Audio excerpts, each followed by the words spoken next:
It's even worse in the movie because he just freezes up, and I'm like, you mean to tell me like they're not going to come She looking for him? she could have at least sent him to like the Phantom Zone, right? Yeah, like That would someplace. have been cool. He's just in space. Yeah. Yeah, He's just chilling, frozen. he's floating through space like Optimus Prime in that one Transformers Michael Bay movie.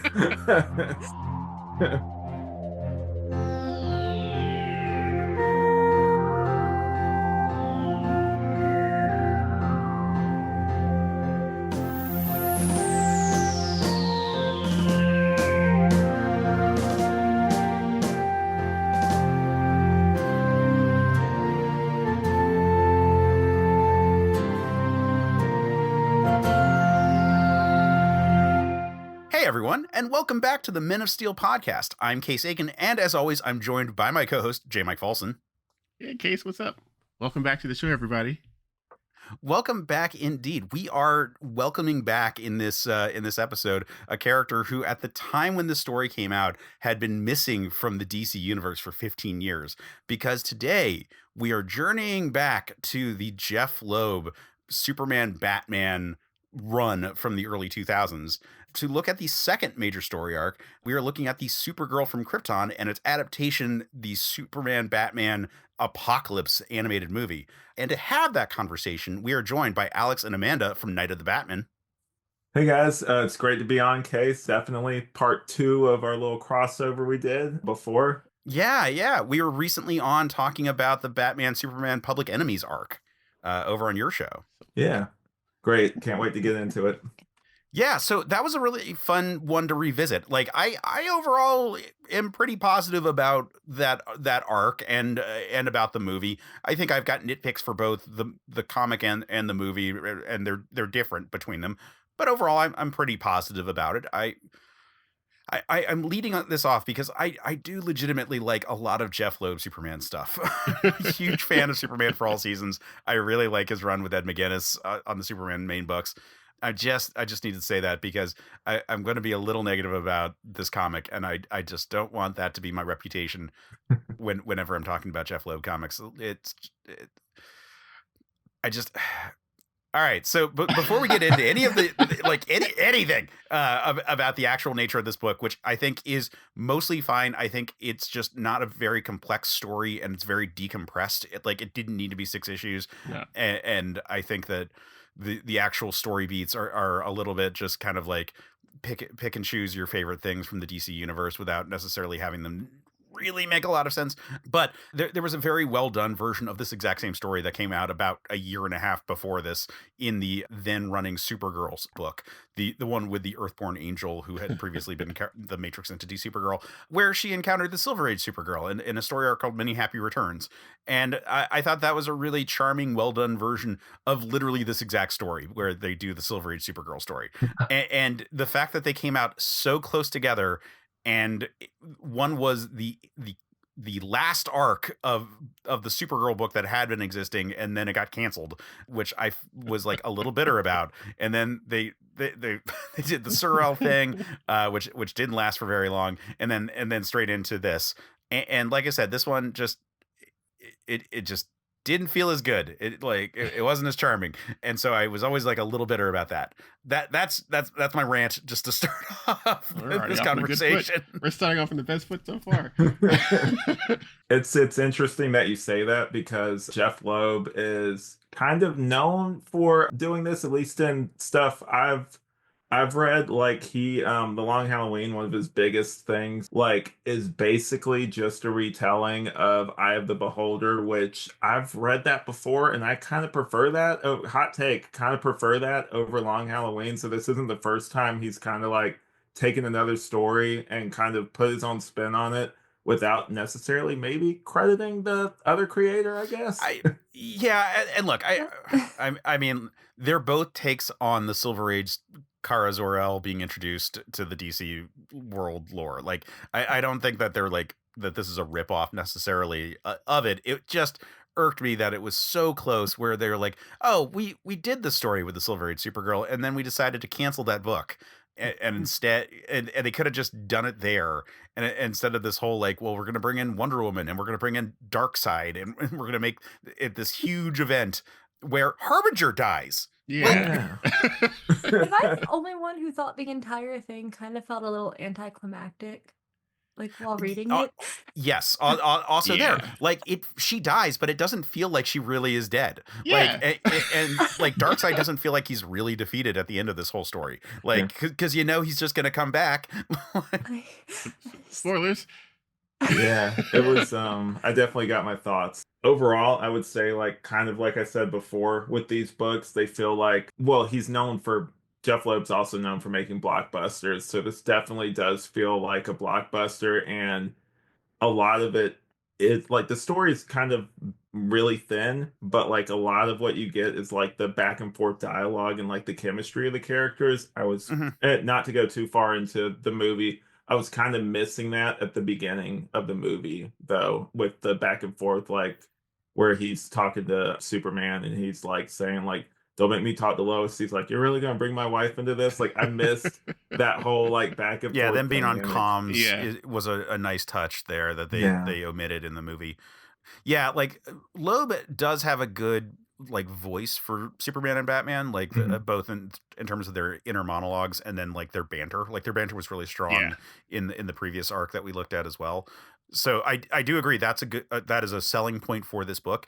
And you bring up like the big like the blockbuster style books that had started to become popular at this point in the this is now like the mid to late 2000s, but like the 2000s are known for when like the Brian Hitch style of like big like widescreen looking kind of shots really became popular. And like Michael Turner is a great artist for that style of book. And like there's certainly a like an appeal of like Michael Turner, who's best known for doing like a bunch of like Top Cow books, like working in the DC space and like playing nice with these characters. There's there were definitely issues that were sold because we have like a fully naked Supergirl running around as drawn by Michael Turner, who is best known for doing Witchblade and yeah, there's definitely some of the coat. Yeah, well, some of the costuming decisions, like having how old is she supposed to be in this book? 16-ish. Oh, okay. Hard to disagree as somebody who was a teenager in the early 2000s. Like people wanted to dress like that, like especially like the thong outfit. All I could think of was like Manny from Degrassi, and like how that was like a big thing, where like she wore a thong where you could see the straps, and it was just like this. Like I don't know, it feels.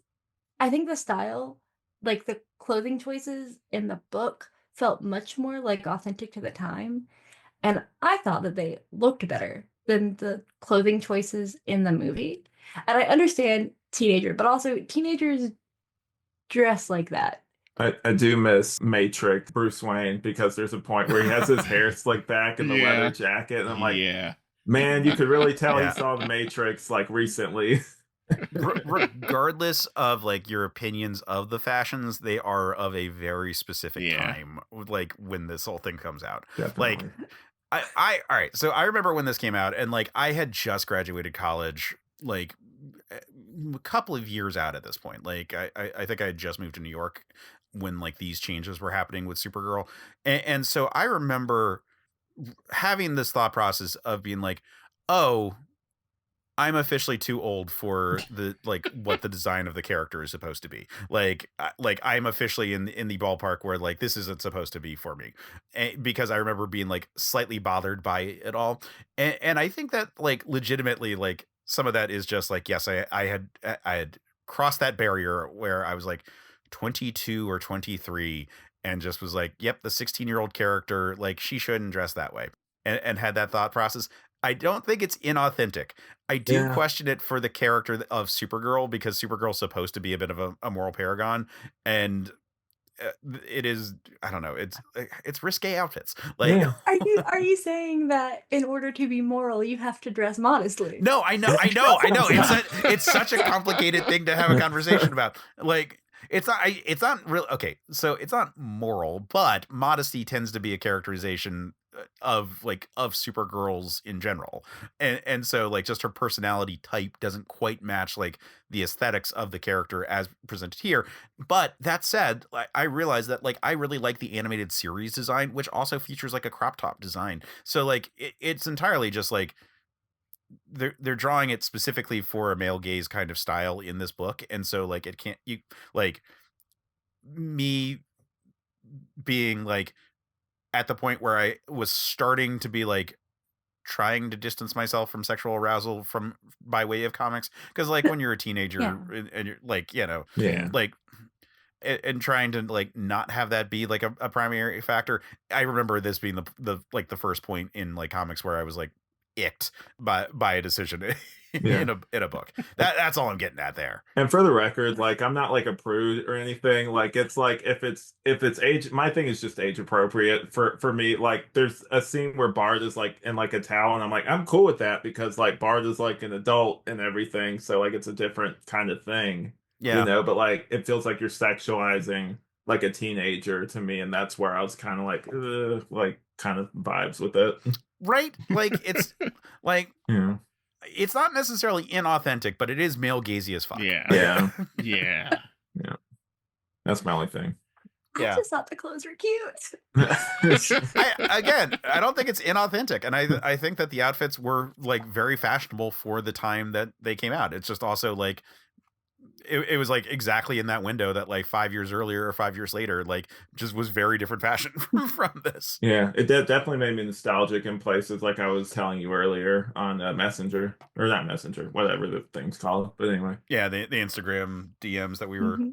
yeah, going back, you had slid into. yeah, exactly. Hi, Michael. So why don't we look at the first issue and talk about how it compares with the movie. This issue is one of my great examples of just like it's extremely decompressed. Like the story that happens here is so nothing of a story. Like this could have been a page. This easily could have been 5 pages and gotten the emotional results that they wanted with it. But the whole issue is Supergirl wandering around confused about her powers and like things like chaos happening. I agree that the opening bits between Superman and What a Batman, classic. like that is a wonderful bit of expose of their personalities and just just wonderfully developing them and sort of reminding us of the continuity of the previous story arc with the Public Enemies, like Superman being in quarantine because of the kryptonite poisoning from the meteor is a nice detail where it's like he's feeling like stir crazy as a result of this whole situation. A thing that they drop in the movie, I should Yeah. note. They just don't even mention that crap Yeah. at all. I missed it because it's like I finally got a job for you, and then and also before we get away from this too, like I love how I wasn't as familiar with Michael Turner before this. I love how he drew Batman in this. Like Batman looked like amazing in this, like the cowl and everything, and I liked his like it was very action figure-y, but I liked his whole like deep sea diving outfit and everything. Like I would buy an action figure of that. It looked really cool. Oh yeah, his stuff, especially like his alternate designs for characters, are very toyetic in a fun way. All of the gear that Batman picks up throughout this, like he's got his like scot-free like levitation system, and he's got like Apocalypse Warrior blades. Batman, like those would all be fantastic action figures. Definitely. My biggest complaint is that he just throws his gear into the water. Like it bothered me so much. I don't know. I was just like, he wouldn't do that. To be That's fair, there is a littering. ship down there. A ship, like Fair. the 5 ships, That's fair. That's fair. cars. It's like the Hudson. But I agree with you though. I feel like this could have been condensed into like half the size it was, and issues 1 and 2 could have been just one issue. Yeah. Yeah. Yeah. It's just a lot of time spent on the situation, and like it's even worse than when you're watching it and they spend so much time like of the movie sort of establishing like Kara just like kind of running around being confused and like causing mayhem. Yeah, like it is fine when you're reading it in trade, but I do remember being annoyed in like the single issues where it's like, oh, that was all that happened. Mhm. Yeah, like I said, it's kind of thin story wise. Maybe he realized that and he's like, I gotta stretch these out. They wanted they wanted like 4 or Oh, 5 this is issues. certainly the era of writing for the trade. Mm. Like that was like super popular in the mid 2000s, and like the fact that this is a 6-issue arc is like pretty clearly like this was designed for a trade paperback. You know, I think that you could compress this all and get the same effect in 4 issues and it would have been fine. Mhm. Mm. And you know, like you said, Amanda, that like this first issue could easily have been just half an issue and then combine it with the next one where they're just like you know, analyzing her in the fortress, and like going over details. And some of these like are plot points that like don't need to happen necessarily. Yeah. Like Mhm. the whole amnesia thing, like they don't need to necessarily like play it up to the same degree of it all. But if she doesn't have amnesia, why won't Bruce trust her? That was the other thing for me because it was kind of weird because like I've read different parts of Batman's like throughout different time periods with him. And so it's kind of weird here to like maybe like skip ahead like a tiny bit when they were talking about like Jason and stuff and like the Hush stuff. I'm like, oh, this is Mhm. weird because like Jason isn't back yet. And it was kind of this like weird in between point, basically. Yeah, again, this is a very specific moment in the comic, Mhm. like where like the Hush storyline has happened, but Jason has not been brought back yet. Yeah. Yeah. The in between. Yeah. But yeah, I think one of like you said, it was such thin story wise that I think that they had to even add stuff in the movie just to kind of fill up space because I don't think they realized they didn't have a lot of material to work with either. Right. Yeah. It's again, like the story itself is such a tight story that Mhm. it's just like it it could have very easily been a 2-part Superman episode of the animated If series. that, Like, man. yeah, if that, If yeah, that. Yeah, maybe one episode. yeah. Two part special. Yeah. I feel like we talked about this last time too, where so like for Public Enemies, if it would have been like a one-off, like all right, cool, the movie did a great job of setting everything up, had a beginning, a middle, and end. We don't have to worry about it. It was a great self-encapsulated story. But Mhm. if you read the books, like, oh, there's a whole bunch more they left out. Yeah. And it's kind of important for this story because they set up the dark side stuff in the first books. They set up the quote unquote Luthor death and all the other stuff in the first books. And if you don't know about that stuff, you're like, where did dark side come from? Where did all this Kryptonian stuff come from? Where did the I thought the meteor was gone. It blew up and Batman saved everybody and blah blah blah blah Mhm. blah. And you're like, wait a second. This is completely different here. I feel like we missed some things. I feel like there was probably more, unlike this one. I feel like in the Public Enemies comic, I feel like there was a lot more in that, like a lot more happened in those issues versus this one, where it's like you know, there's nothing wrong with having a very like succinct story, but like you know, it's like I feel like in that one there was like a lot more of like maybe setup and a lot more of different moving parts in it versus like with Mhm. this one.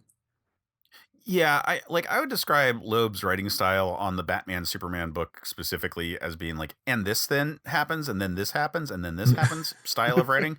And I think in Public Enemies, like some of those are really random, Mhm. and thus like made sense to remove for the sake of like the animated movie being like tighter Yeah. for Mhm. or hard or you know less hard to explain to Mhm. people. This story arc, I feel like the and this then happens and then this then happens stuff is all the like the way Diana approaches you know taking Supergirl to be like trained, or the way that Darkseid like appears at the end of for like the round 2 at the Kent Yeah. house. Mhm. Like it feels very much like, oh shit, we still have more time to spend Mhm. on issues that you know are there for the sake of just being a fight sequence that looks good for Michael Turner artwork, and then for the animated series is like, here's fun action sequences that we can develop more. I mean, but Yeah. they kind of explained it though in the book. Oh, Kind it's of? explained, but it just feels very convenient Yeah, extremely convenient. That's fair. for the sake of it being a comic book. So I'm not as familiar as you would be with Superman's characterization just in general throughout like trying to think like the canon of the comics. Do you think like his characterization in this like holds true in the way that he kind of throws logic out the window and won't I don't listen? like his characterization in Thank this you. movie. Okay. Thank you for bringing that up. We hadn't gotten to like that in the comic yet, like in our sort of play by play, but that's another big like mark against this one for me. Like he's so irrational, and they don't do a great job to sort of explain it. Like you can maybe justify it with some of the stir craziness and like the amount of kryptonite exposure Mhm. that he's had, it like especially in the comic version where he's been in quarantine, but like he's such a douchebag. And then like then his like he's that way to other people. Like he like chokes out Artemis, like Yeah. Yeah. terrible behavior. But then again, like Diana isn't acting with like a lot of sense either, where No. it's like, oh, I'm just going to like assault Kal-El, the most powerful being on the planet. Like Is it bad writing, you think? Like, honestly. it felt like everybody was acting out of character, like a strange like fan fiction almost. Um, and I don't know. I thought it was just me because I'm not as familiar like with the like No, I normal canon completely agree with you. characterization. So I just wanted Yeah. to check to make sure I wasn't like reading it wrong. Yeah. Yeah, I mean, like the way that like for example, when we get to like Barda and she's walking with Diana and she's like, "Hey, we've never really had a chance to talk about this, but I just always wanted to say like you're an inspiration to me." Like these are characters who served on the Justice League together. Like Yeah. they have had chances to talk before at this point. Maybe this was the most opportune time. You never know. Maybe It just yeah. it just feels like a dialogue bit that like Jeff Loeb assumes must happen at some point between Barda and Wonder Woman, and he's like, well, I'm writing this book here, I might as well put it in. Mhm. Like Mhm. and it's fine. It's not like that part isn't terribly out of character. It's just weird that she's never had the opportunity to say that before. And the way the movie plays it up even more, where they don't seem to know Barda that well. Yeah. The comic is Yeah, it does a better more job. reflective of the relationship that they have. But they still, like when Barda's trying to be like, you don't know what you're getting into with going to Apocalypse. I'm Yeah. like Superman knows what he's getting Yeah. into going Yeah. to Apocalypse. Like, what are you talking about? He's been there several times. Yeah. Can we really blame the kryptonite thing on Clark though? Because like Batman says they've been working on it for 2 weeks and they've had like all hands on deck for 2 weeks straight going across the planet getting the kryptonite out. So like I just mean that like you could justify some of his behavior by being like, well, he's been exposed to a bunch of kryptonite recently. It's not a good explanation, but it's at least like something of an explanation. Well, also he's been in isolation, so he's obviously, like you said, stir crazy, and he feels alone. He's acting He's like alone. he's acting like the Henry Cavill Superman, where like it basically vibes of if I wanted it, you'd be dead already, kind of vibes in this one a little bit. Right. This is hot Clark Summer. Yeah, And yeah. so he's finally out after quarantine. Yeah. So Batman picks up like blue kryptonite, red kryptonite, a whole bunch of other forms of kryptonite I'd never seen before. And I was like, do these mean anything? Or like We were supposed to go to the second issue at some point. Yeah. So Oh, yeah, anyway, sorry. Sorry. so the first issue, like we said, like there isn't really that much that happens in it. Like Batman goes to investigate, and it is cool that like we get a good like interplay between Batman and Superman.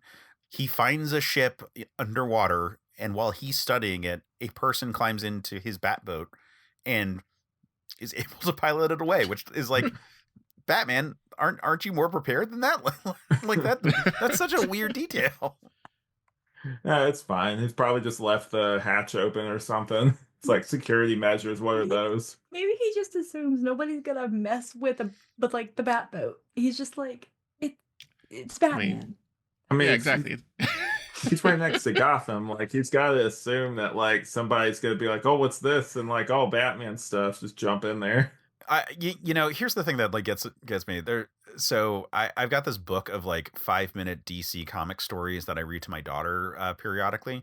One of the stories is Joker's Joyride, where like after he like gets away from Batman while robbing a museum, like the Batmobile is there and the keys just happen to be in it, and he just like gets in the Batmobile and drives off. And like the story is like the Super Friends trying to chase him down, and it's like patently ridiculous that like the Batmobile would just have the keys in the ignition, and someone would be able to do that. And then it happens in this book. It's just the boat instead of the Batmobile. I mean, has the Batmobile ever had great security measures? Because like Jason Todd was taking the tires off of it and everything. So like Also, I like in the movie that she just like crawls and falls in and just happens to like hit it for it to accelerate. Yeah. She clearly doesn't understand human technology, and it just lucks into like getting it to like propel. Like, really like like a seal or something could have hopped in from the bay and caused the same situation. Be hilarious. Would have been less work for Batman. Yeah. And then Supergirl wanders around the streets of Gotham City, and because she's naked, immediately people assume that she's a prostitute and try to assault her, which is That is a child. I find the writing not particularly subtle, but like there is an element of like, well, that's probably not untrue. But then she runs afoul of the cops, who immediately try to like open fire on her, and it's more egregious in the movie where they're just like shooting at like random statues that are like cracking and whatnot. I'm like, why are you just like opening fire on, like just in general in your city like that? And especially once you've established that this thing can fly and is seemingly bulletproof and has laser eyes. Yeah. Yeah.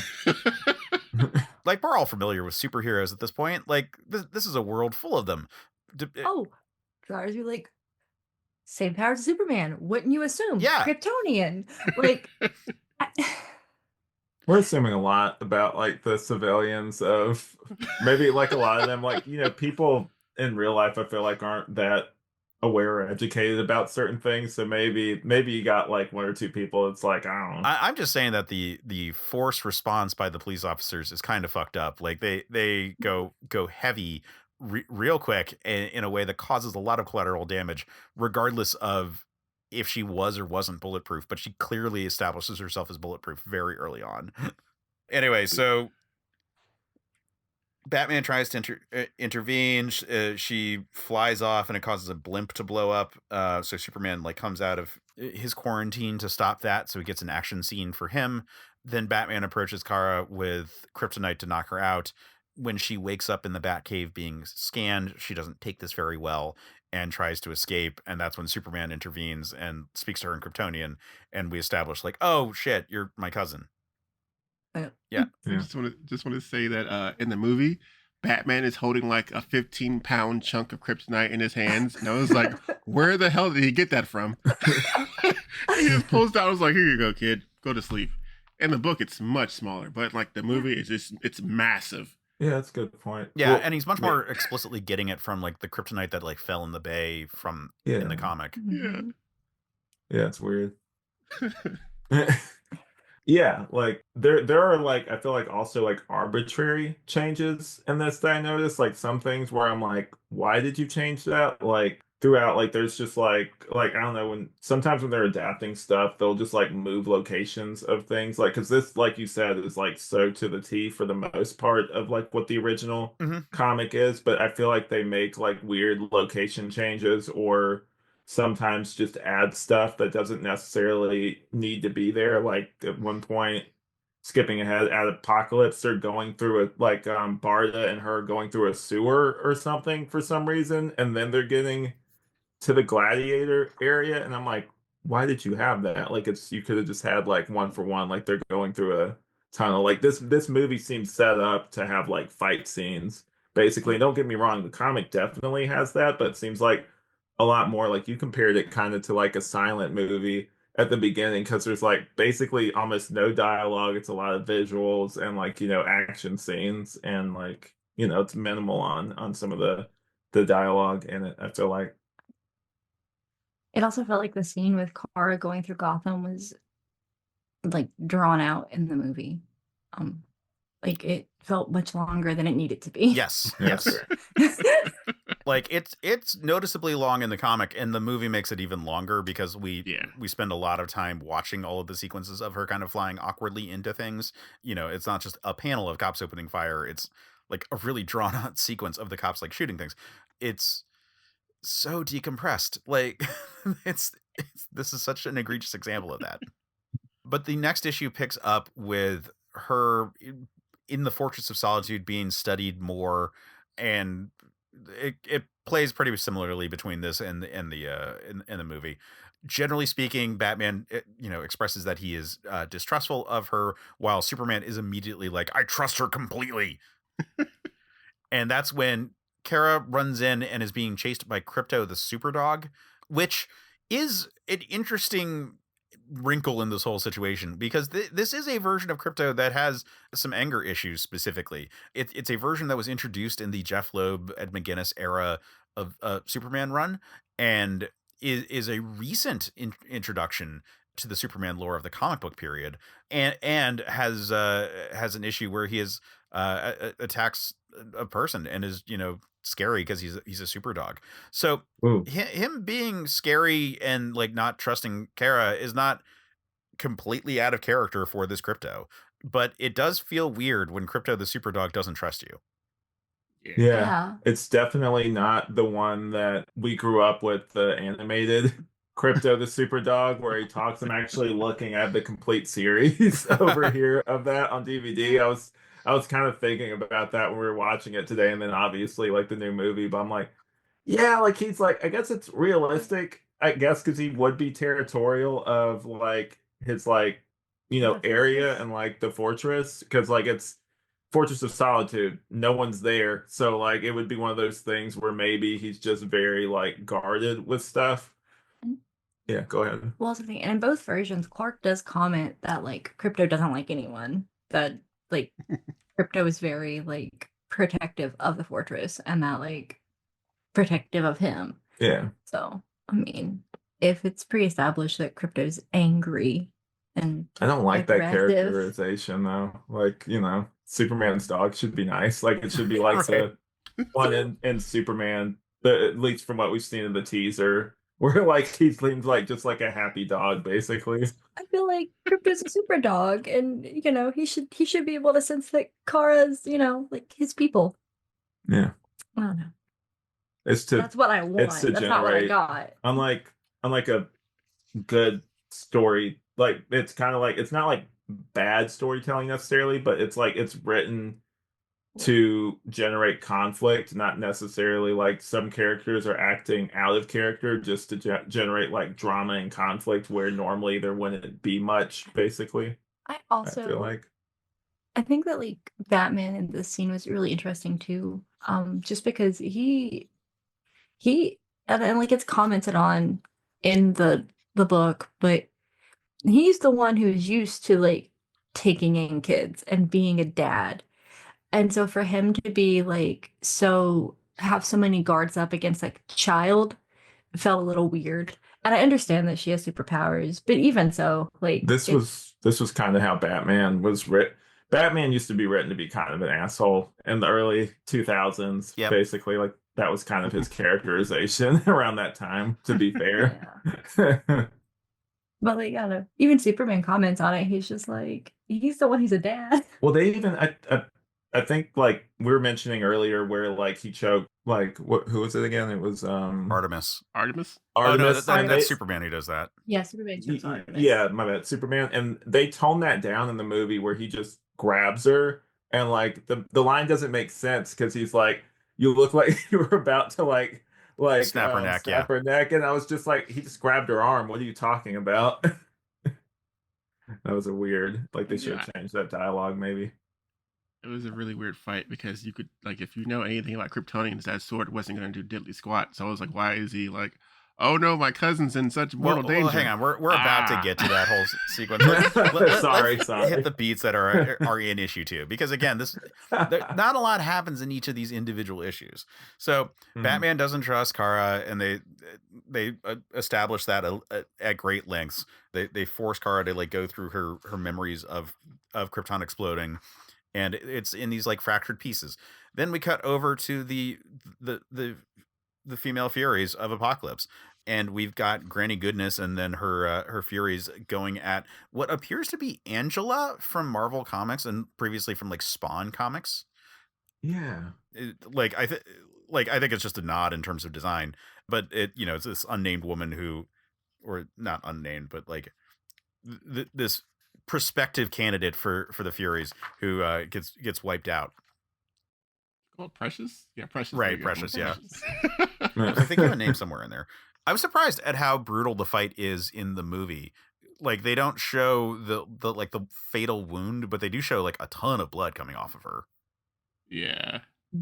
Yeah, this was I think this was also around the time when they were in the DC animated stuff. They were trying to see how far they could push the boundary and still maintain that PG-13 rating. I feel like, because it was home release, so I feel like they were kind of testing the waters, kinda like just- testing the limits of everything.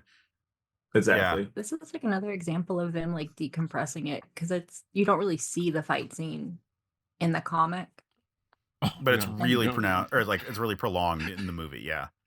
Mhm. In the comic, you just see her get jumped, and that's it, and the Yep. fight's Yeah. over. Basically, yeah. Yeah. So then we get a girls love shopping scene. Oh boy. We just opened with Clark being like, "You certainly have the shopping part down of being an Earth girl." Yeah, that was a little sexist, right?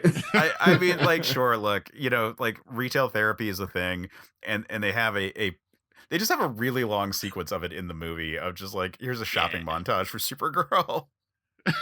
It was hey, I enjoyed it. it was charming because up until that point it'd just been like, and I don't mind fight scenes obviously, but just been fight, and this like stuff like that. So like having this, I'm like, oh, at least this is like charming, and it seems to be like having fun a little bit with that, because we didn't even see that in the Oh, thing. I'm It not was just I'm not kinda yucking the yum glossed over. of seeing her like different like outfits and stuff. Like that's like a Oh, yeah. fun component of it.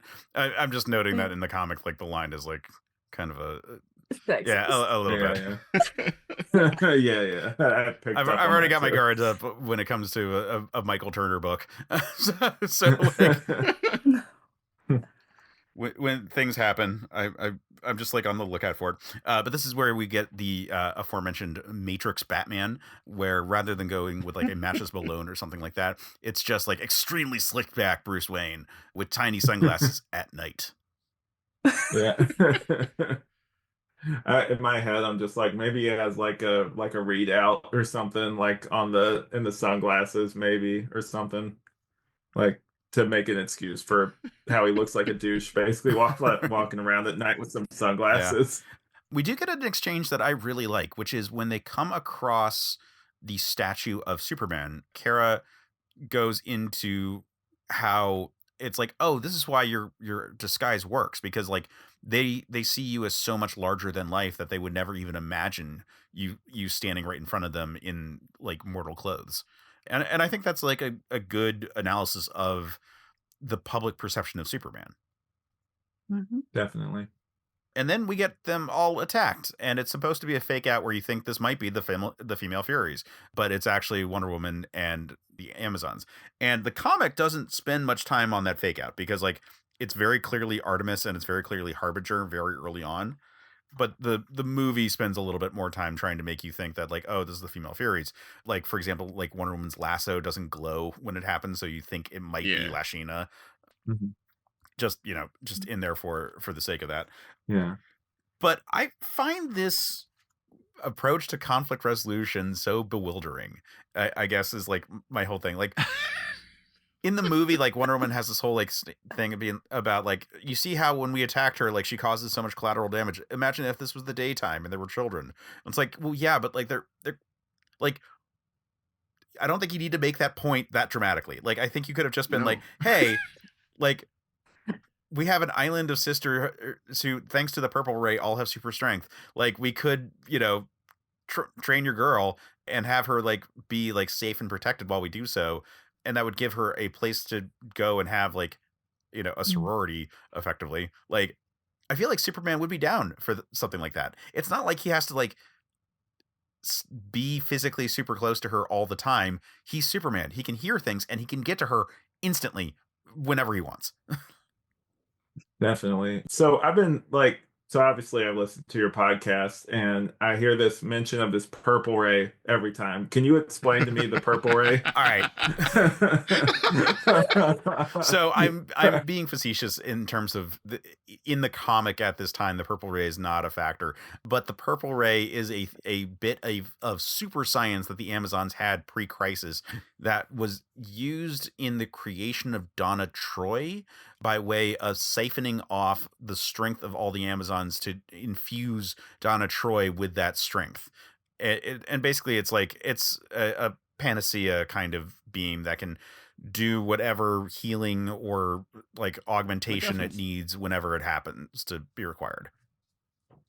Gotcha. Cool. And it's a funny bit of Wonder Woman lore that I like J. Mike and I like to bring up. I noticed it was a reoccurring bit. Also, before we move on from the scene in the park, one of the things I did like in the comic was the little bit, and it's obviously only in the comic, where Batman uses a batarang and like splits one of the arrows and stuff. He's like, I have to thank Oliver later for teaching me that move. Like, it was just like one of those little small moments. I was like, I like that a lot. Like little world building stuff. So I had thoughts about this fight because like later on you come to find out that Batman and Wonder Woman set the entire thing up. Yeah. And I was like, cool. Then why is Artemis trying to fight Batman? Well, okay, so what I assumed was that Superman has super hearing and he knows Batman is following them. So Batman has to be attacked also, so that way Batman has an excuse for not trying to save them. They had to sell it, is what you're saying. Yeah, they had to sell it. They had to go in hard. That was just like my logicking of it. Yeah, I was thinking that too, but I was like, well, cool, but like, why Artemis of all people? She could have had like another Amazonian come up and like, all right, cool, handshake, dab up. All right, we're done with our part. It's because Artemis is the most famous Wonder Woman like associate character at this point. Like, that's fair. I was like, why Donna's a fight? dead, though? right? Because, yeah. At this point, Donna, I think it died and came back at this point. Yeah, because they mention it later on. Spoilers. Yeah. Okay.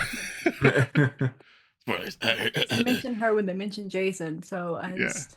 Yeah. Well, Superman did. Right. Yeah. And Cassie's running around at this point as well. But yeah. I just thought that part was weird.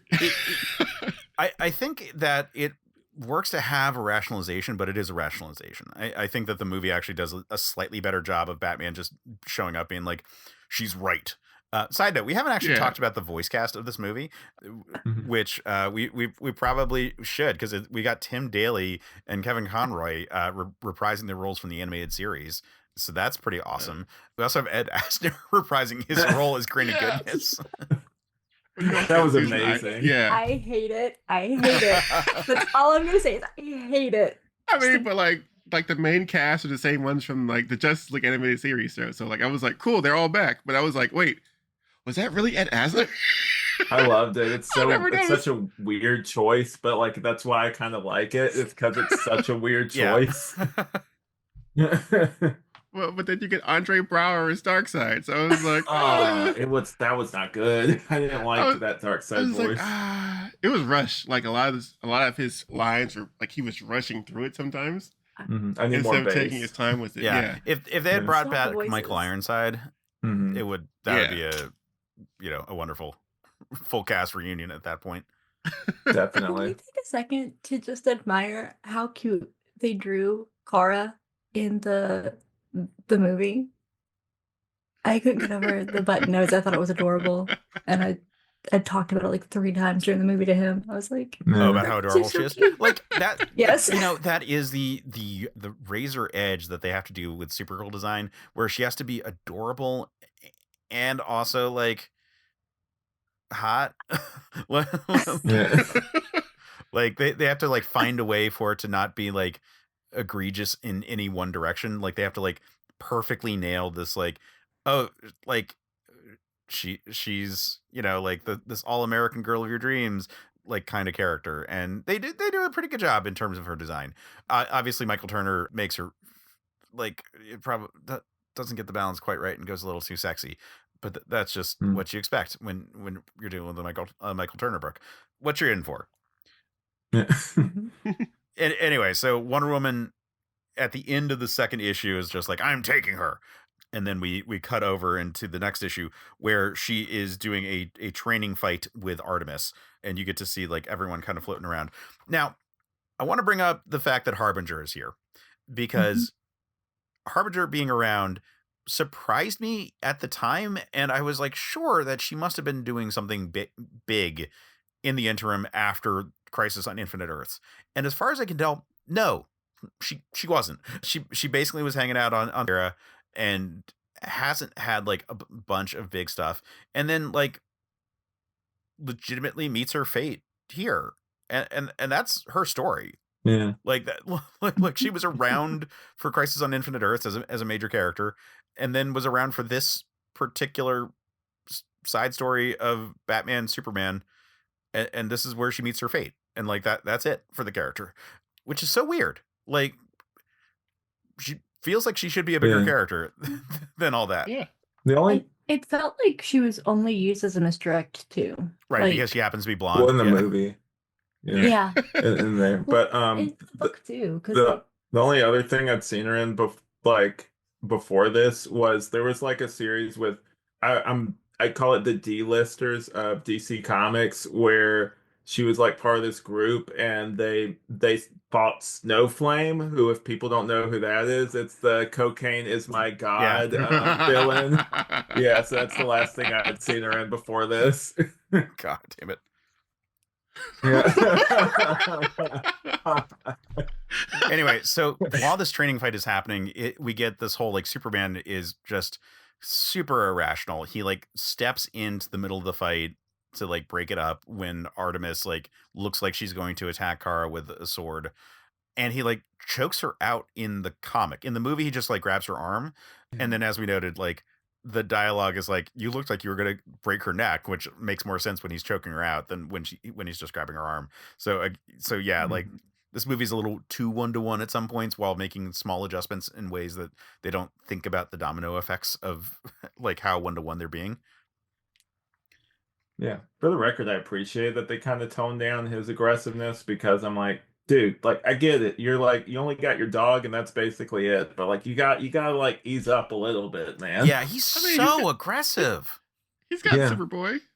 Yeah. Oh yeah. Well, no. He said. I think he says in there, he's just like, well, he doesn't count because he's like, he's a Not clone. a He doesn't count. yeah. I was like, jeez, come on, man. Yeah, it's just such an irrational Superman. Like, and he's, yeah, like it bugs me to read him being so hot-headed.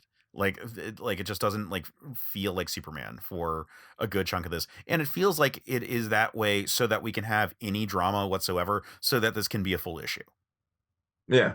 Basically forced drama, because we get this like forced drama of them arguing, and then there's a boom tube, and not only is there one Doomsday, there's an army of Doomsdays, and holy shit, does this feel like, again, the fanfickiest of like fanficky, like we're just gonna pull whatever big things that we can have. And like, yeah, technically Darkseid had access to Doomsday and could make a copy of him. Like, that is legit continuity. But like, this fight could have just been parademons, and it wouldn't have changed anything about the fight. Yeah, but it has the ninja effect too, where it's just like, one Doomsday is really effective. If you have a whole army of them, they're like putties from like Power Rangers, where you could just take them out really easily, no problem. Even Batman in the movie takes one of them out, which I call bullshit on that, by the way. As a Batman fan, I call bullshit. Yeah, Batman doing anything effective against a Doomsday, like even a depowered Doomsday, is insane. Yeah. Also, I want to call out there's a spot where they're like, there's no blood, they're not real. Doomsday doesn't bleed. Doomsday is a solid being. That's like one of his whole deals, is that he doesn't actually have internal organs. He just has solid mass. So Huh. that's just like a detail for the character, and like they're still strong enough to hurt Superman. Hmm. Yeah, he gets rocked a couple times in the movie. Yeah.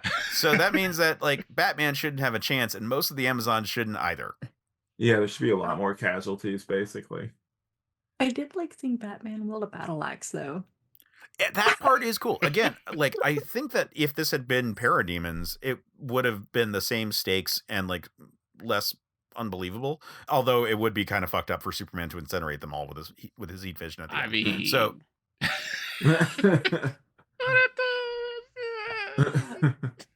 so maybe robots or whatever. Or I mean, like sure, artificial doomsdays. It just feels like it just happens to be another big name that they can pull out there and be like, yeah, we're gonna throw an army of doomsdays at you for like this big widescreen kind of action scene sequence, you know?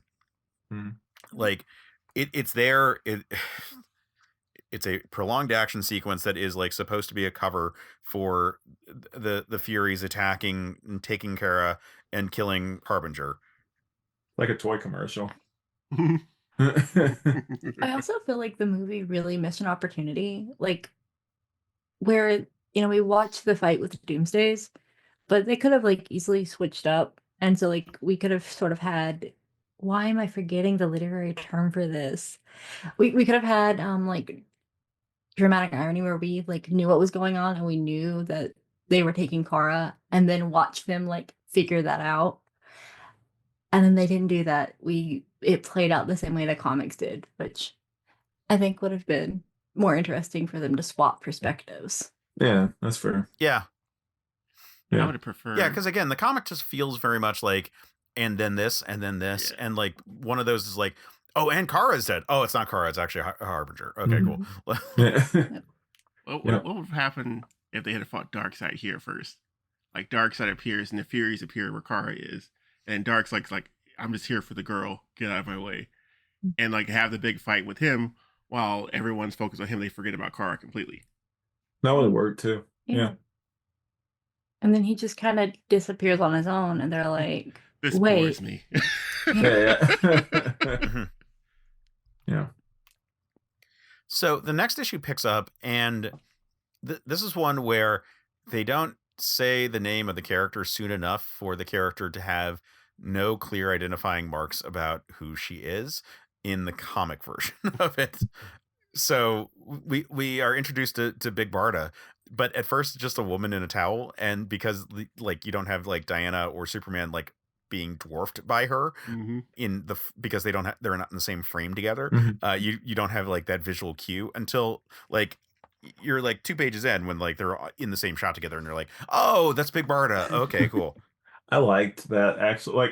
And that's one of my critiques, I guess, of the movie is like, and it's only slight, but like in the comic, I feel like she was way taller than Superman, and I feel like in the movie they kind of made it a little bit more even, where like it's only like slightly taller, and I'm like, no, like have certain characters be taller than Superman, especially if it's like Big Barda too, like Right, exactly. Yeah. In the book, in the comic, she's towering over this dude. And I was like, oh, I didn't know she was that much taller than everyone. Yeah, it's like he gets pissed off. He just floats up a little bit higher to get a little bit taller than she is. And I was like, oh, you use a dick move. Reminded me of in the Incredibles where they're arguing and like Elastigirl makes herself like taller. Kind of gave me those vibes a little bit.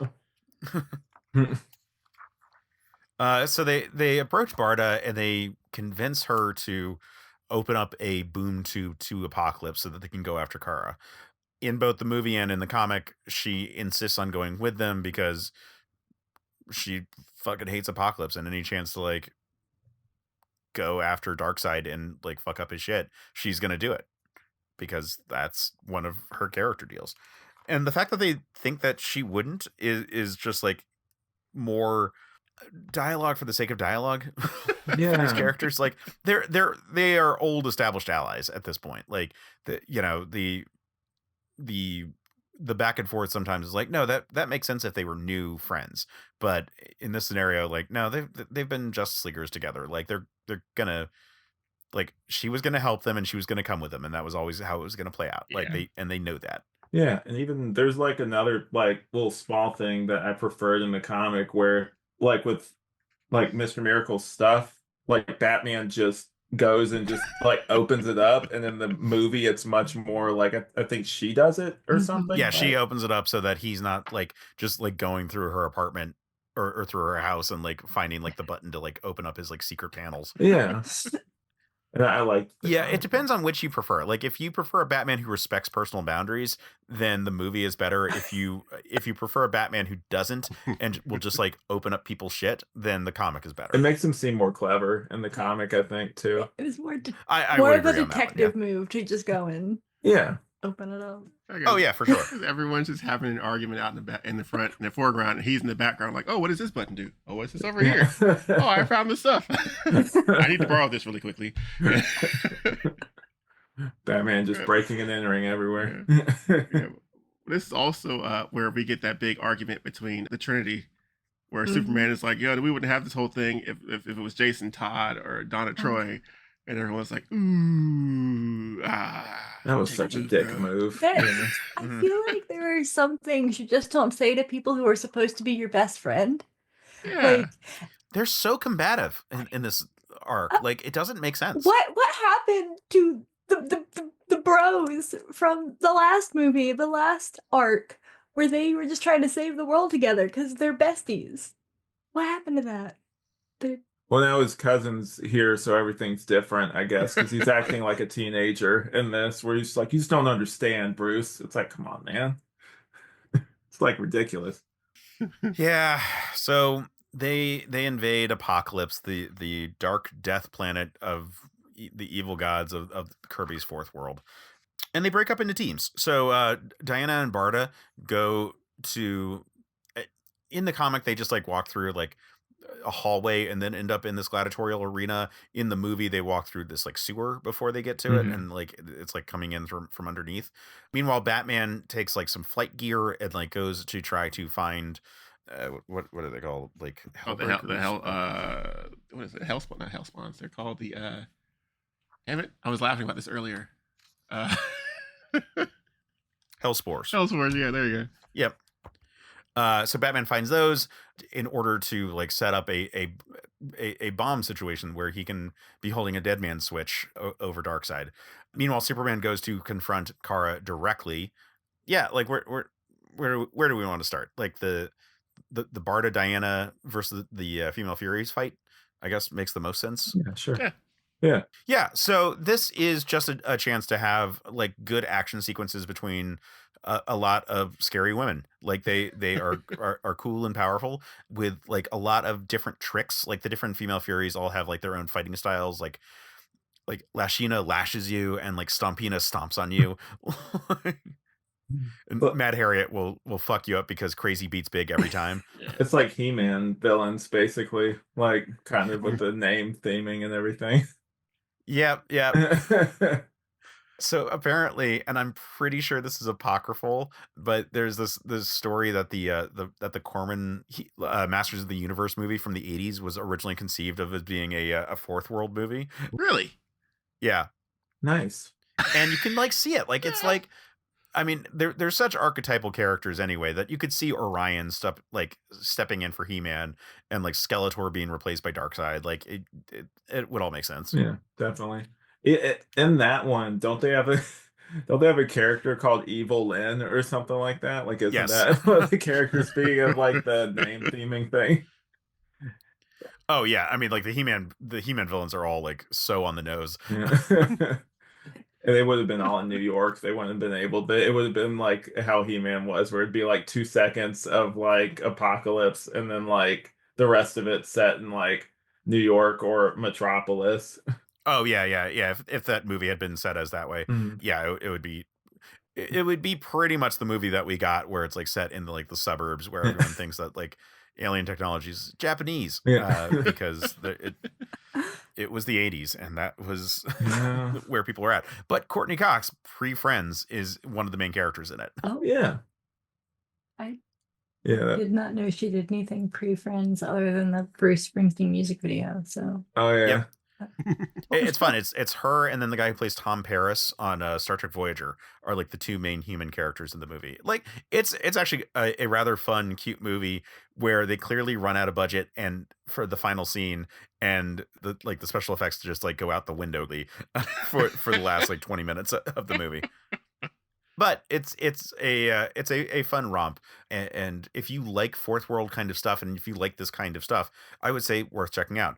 Getting back to the fourth world, so the female fairy fight, I don't have like a lot to say other than like it's a cool action sequence, like in both the comic and in the movie. Yeah. Like it's worth like reminding us like how dangerous these women are, and setting up that like Supergirl is supposed to be like their new captain.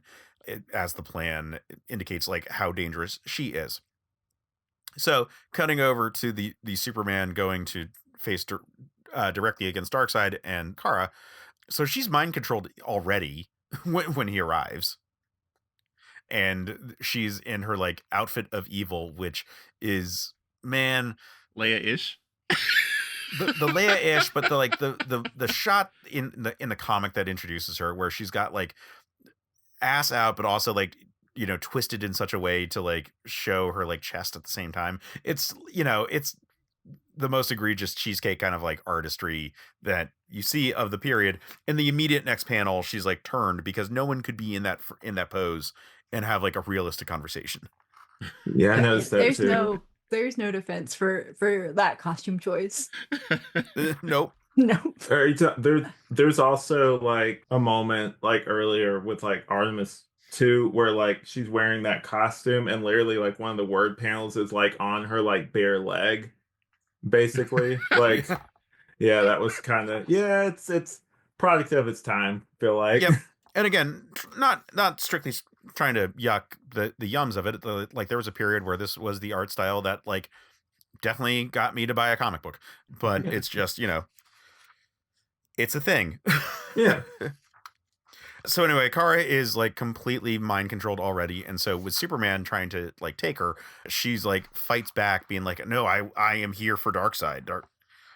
And she gets into a fight with Superman. Meanwhile, Batman is on the run from some demon dogs, gets to the Hellspore situation, decides to arm them, gets swallowed up by a demon dog, and uses that as a way of breaking into past Darkseid's defenses. Superman, still fighting Supergirl, ends up using a kryptonite ring to knock her out. Is that like something he has in the comics just in his belt? Or is this just like a one-off for this? So I thought, and I thought that he broke it out specifically for this. Like he has the ring from Lex Luthor. Like Lex Luthor carved off a piece of the kryptonite from Metallo's chest and made the ring. And carried it around for a long time, and then got cancer from it, and then died. And then his brain was his memories were transferred into a younger clone of himself. But that ring Superman took and then gave to Bruce Wayne to be the caretaker of, and it's implied that he brings it with him to Apocalypse because they know they're going to be dealing with a potentially brainwashed Kara.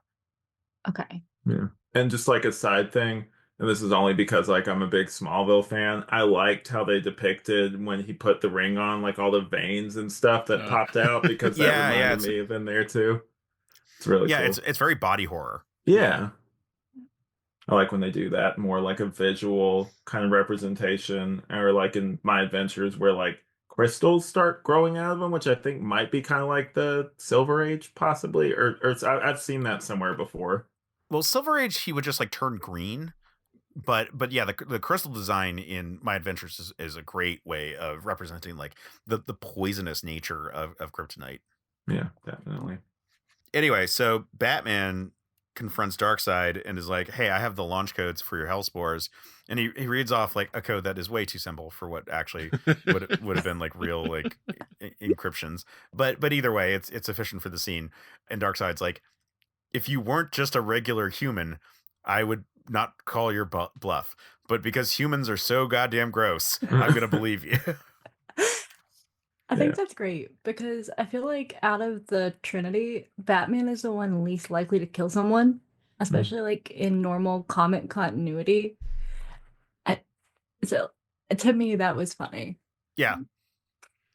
Yeah, it's like because Batman is so moral of an individual, it just seems so.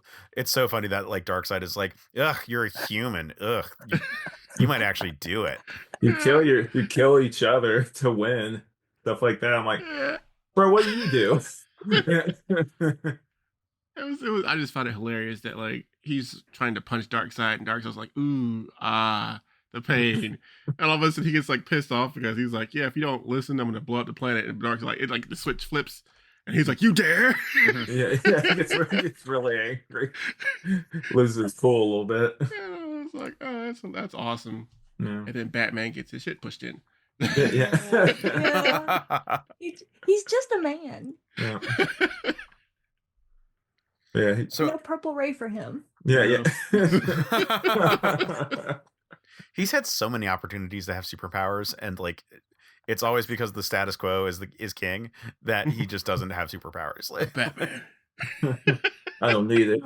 In general, there's like this whole like no magic in the Bat fam unless you are Jason Todd, and he has the thing with the swords.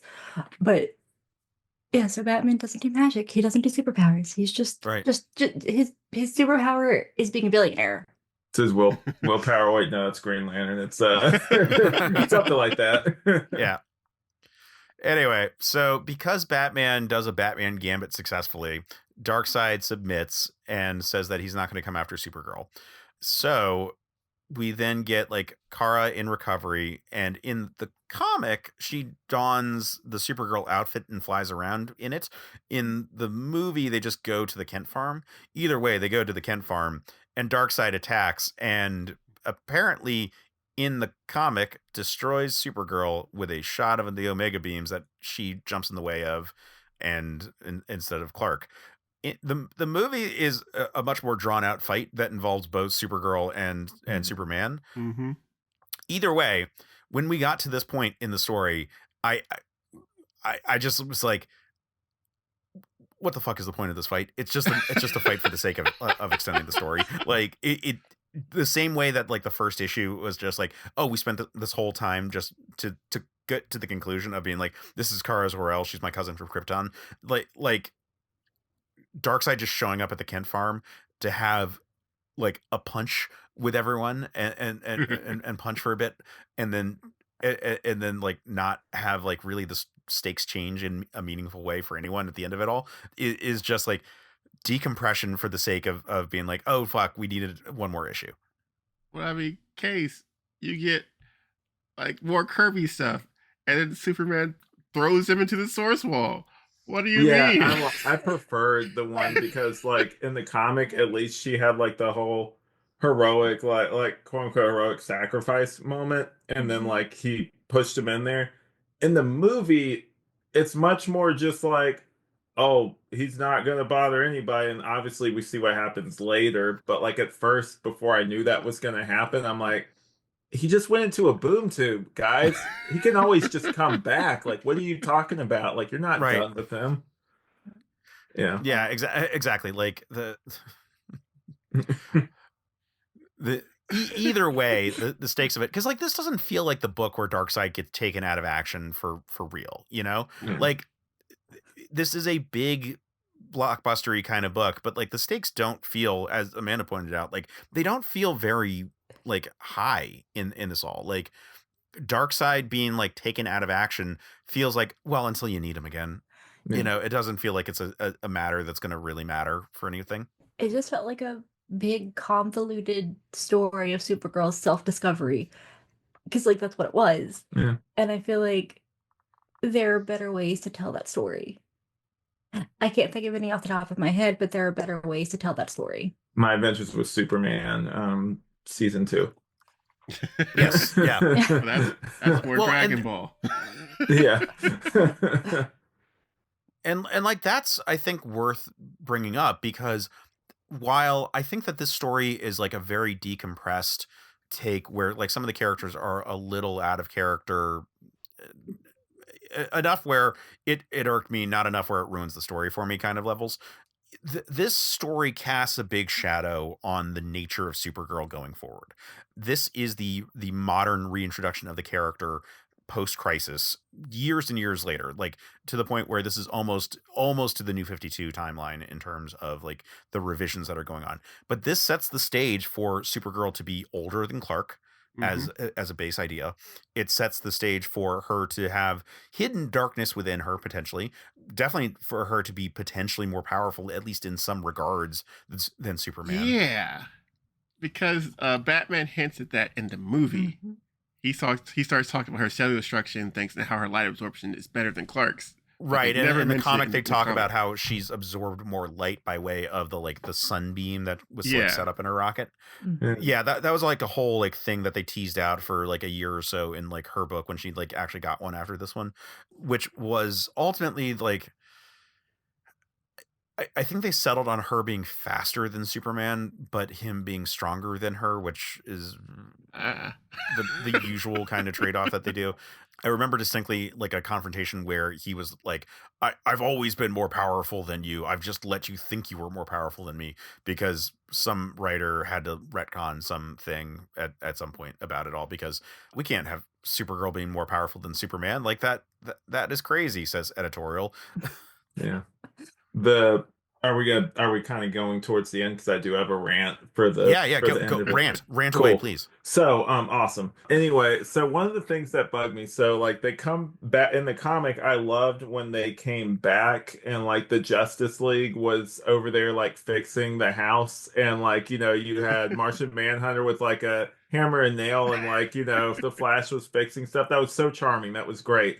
And in the movie, they kind of come back down, and like the Kents pull up and they get out, and it's nice to see them, but they look like they came out of the 30s or something. I'm just like, why do they look like that? And then also at the very end, whenever he's introducing Supergirl or like kind of just talking about her to everyone, you see the Justice League and like all these different characters in the comic. And I get the whole thing of like you'd have to explain who they are or maybe cast voice actors. No, you wouldn't at the very end, because then you could just, they don't talk at the very end of the book. They're just like, you just draw them in, like Yeah. have them in there, and like it would be nice like to see like everyone kind of like just a smile or a nod or something would have been great to see. Yeah, like for this like debutante ball or like quinceanera that like Supergirl Yeah. goes through at the end of the story, like it would be so fun to play that up more in the movie. But in the movie they just like have the Amazons that were like seen in the sequences already at this point, Yeah. versus the comic actually like tries to be like here's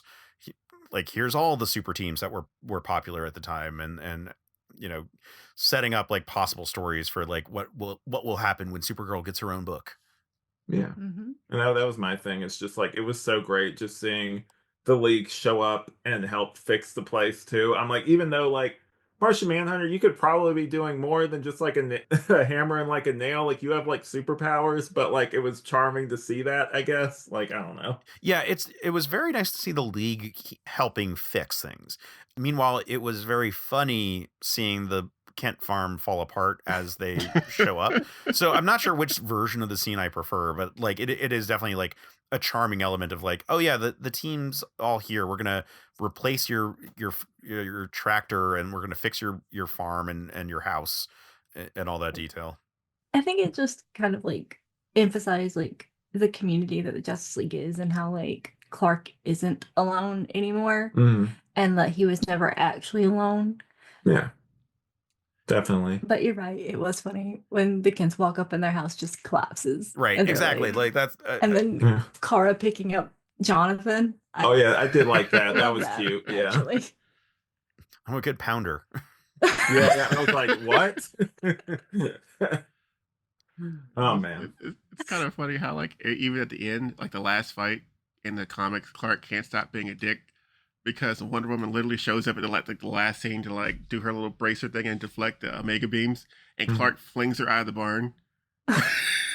No, get out of the way! And it throws her away, and I was like, what? Wait, what? What the hell, dude? And like in the background, you see like Batman explaining, like, "Oh yeah, we knew this was gonna happen because like Darkseid would have never stopped coming for her, so we had to set a trap, and everyone had to play their part." And I was like, "Sure." I mean, it makes sense, which I feel like is like the entire plot of this series is like, sure, it makes sense, it could happen. full story, but like, eh. Maybe a little bit more effort, probably. Yeah. Makes sense. Still, that scene of her disintegrating, I was like, was it really necessary though? Because like she got teleported out. Why did they make her disintegrate? I think it was to full To dark sell side. it, yeah. Yeah, Yeah. so Yeah. I was like, you could just like have her like go poof or like, Yeah. all right, Well, I'll pull like a yeah. pull like a what's that? What series was that where he blasted Batman back to the Stone Ages? Oh, that was Final Crisis. Yeah. Oh, yeah. Hey, also in the book, why did Batman go to the trouble of like collecting? I was assuming it was her ashes, and he's like, "This is all I had, like all I could get, all I could Yeah. collect." Like, is it to sell it to us that she's dead? It's a little bit of both, I feel like. So it was like the next scene is him walking up on Themyscira walking to like the portal to go see her. Like, Yeah. Okay. Okay. Yeah. Again, it feels very much like, and then this happens, and then this happens writing, you know, like Yeah. where like she's legitimately dead for those like couple panels, and then like it's like, oh, never mind, she's actually alive. We fooled you. But the reality of the scene prior to it just like doesn't fit the new truth. It fit the original truth.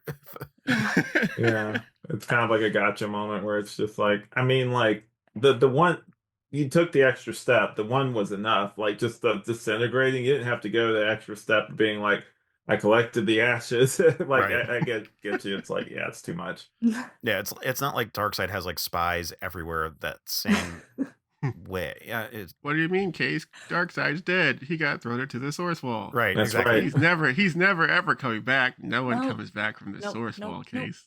It's even worse in the movie because he just freezes up, and I'm like, you mean to tell me like they're not going to come looking for him? She could have at least sent him to like the Phantom Zone, right? Yeah, like That would someplace have been cool. better. he's just in space.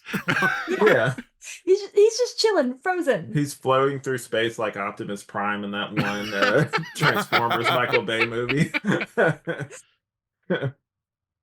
Anywho, all right. So, final thoughts. J Mike, what are yours?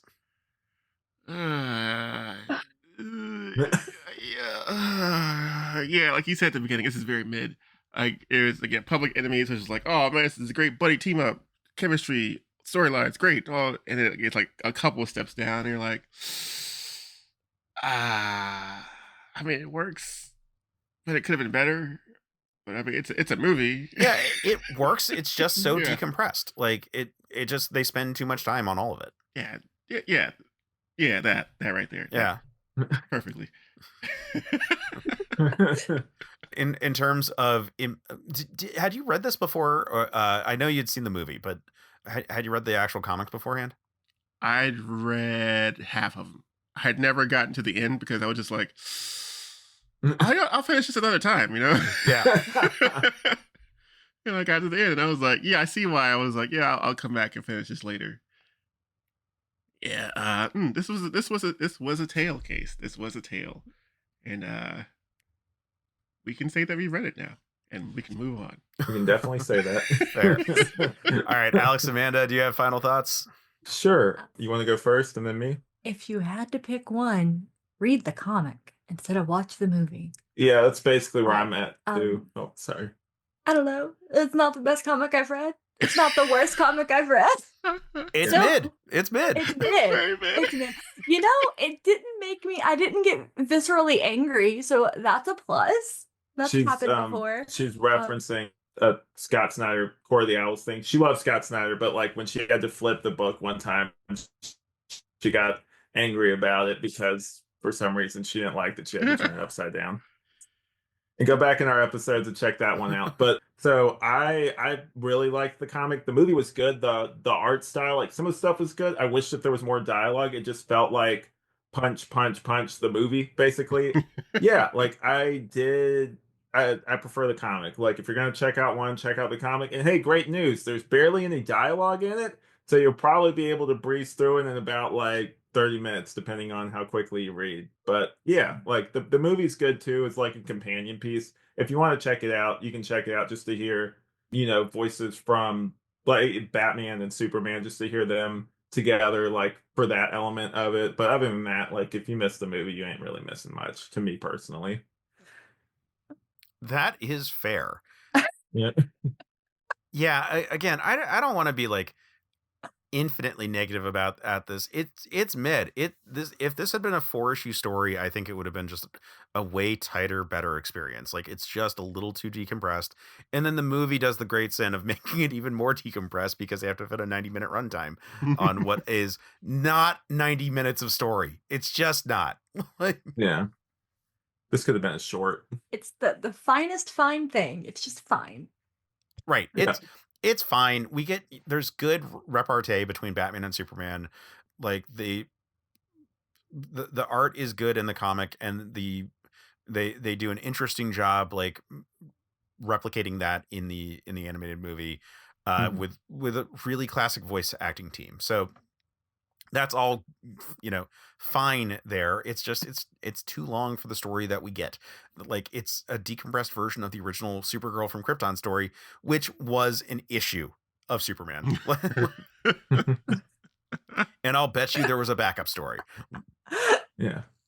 So yeah, Alex, Amanda, thank you for coming on. Thank you for prompting this conversation by us having our conversation on Public Enemies over on your show. Where can people find you? Talk about Night of the Batman. Like, what's your deal? Where can people find you, follow you, and just talk about the show?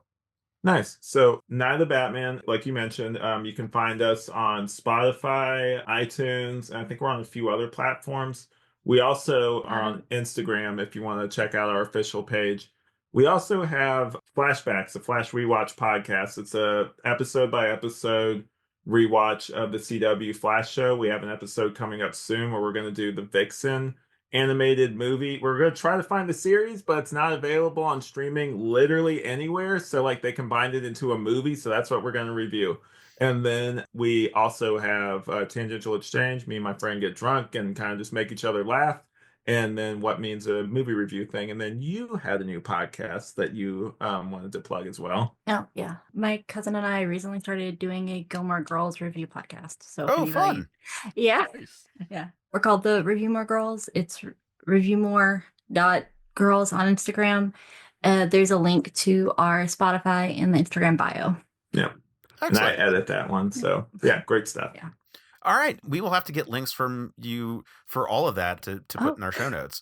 But thank you for coming on. Thank you for plugging your stuff. Thank you for your perspective on this. J Mike, where can people find you and follow you? Oh man. You can find me over in Blue Sky at j5.bluesky.social. I actually posted it earlier. I was very proud of myself. Yay! I did a thing. Oh, yeah, that's where I am now. So Awesome. yay. I gotta get on Blue Sky more, honestly. Yeah, as for me, if you want to find me on the socials, I'm also pushing people towards the Blue Ski. It's just the social that gives me the least ick at the moment. So you can find me there at caseaiken.bsky.social or whatever the whole thing is on that one. At Case Aiken, you'll find me. Otherwise, the Discord server is a really good place to find me and to actually get J Mike to respond if you tag him. What are you talking about? Yeah. You can find a link to our Discord server in the show notes or anywhere. Basically, if you go to certainpov.com, you'll find a link to the server there, or just message me and I will send it over to you directly, because it's a great place that has wonderful conversations, and the people who have joined us there are a lot of fun. So check out the Discord server for Men of Steel, for Certain POV in general. All kinds of chats about comics, about movies, about video games. Great time over there. Then circle back to certainpov.com, where you can find all kinds of great shows on our network. I am going to give a shout out to Books That Burn right now, which is a wonderful literary analysis show from the perspective of the characters and the trauma that the author puts them through. So I just want to give that as a shout out. Wonderful show. And then circle back for our next episode. But until then, stay super, man.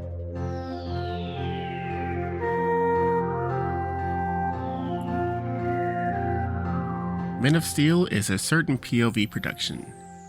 Our hosts are J. Mike Folson and Case Aiken. The show is edited by Sophia Ricciardi. Our logo is by Chris Batista, and episode art is by Case Aiken. Our theme is by Geoff Moonen.